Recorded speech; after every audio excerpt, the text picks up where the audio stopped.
Good afternoon, everyone. Today is Friday of the third week of Advent. And I want to continue our discussion, if you don't mind, on the beautiful, holy, just, and reverent man, Saint Joseph. I mentioned to you that the Holy Father has designated this year from December the 8th, 2020 to December the 8th, 2021 as the year of Joseph, and asking in a particular way for Joseph to intercede for all of us on behalf of the Church. Isn't that beautiful? I think, wow, Pope Francis, thank you very much for bringing Saint Joseph to our attention. He's the patron of the Universal Church. He's also the patron of a holy death.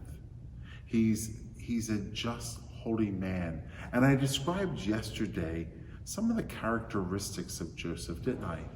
I mentioned that he is the husband of Mary, the foster father of Jesus, and also that protector of the Holy Family, the protector, and he provided for them. So a protector and a provider for the Holy Family. Joseph, we need your protection. We need you to provide for the Church, universal, and all of our families and all of our people. We need you to protect us from the enemy. Provide for us those sentiments of faith, hope, and love. Provide for us good work, good and holy work. Joseph, we need you.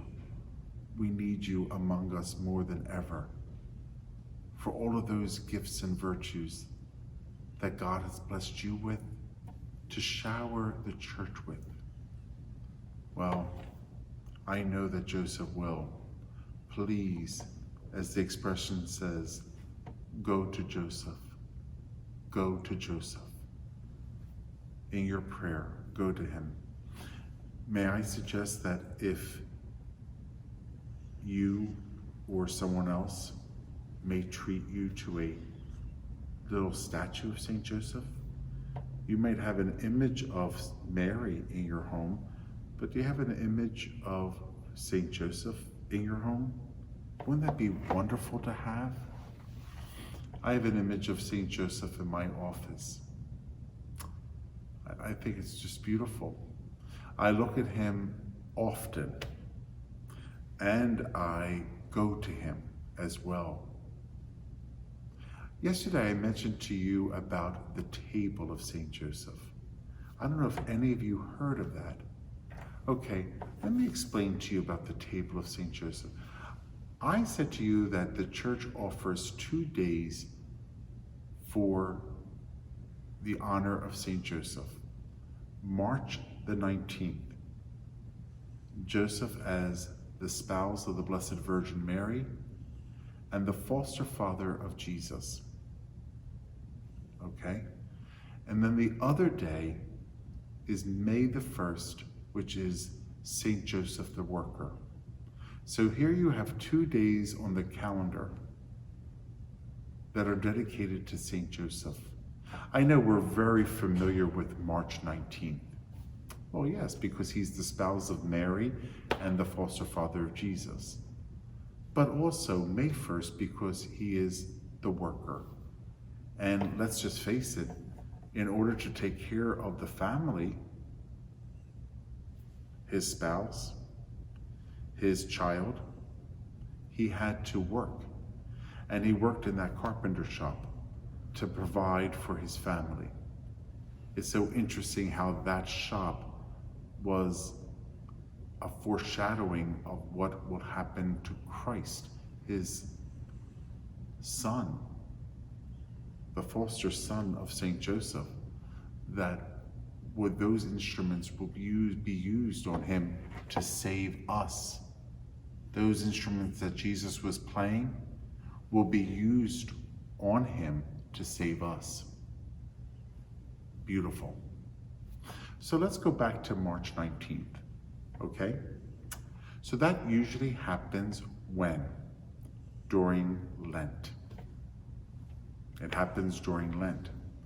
But Saint Joseph, the rank of that day is what? Correct. It's the solemnity of Saint Joseph. It's the solemnity of Saint Joseph. And how beautiful that solemnity is in the rank of the Church's liturgical calendar, that it is not a day of Lent. Just like Sundays are solemnities, they are not days of Lent, are they? No.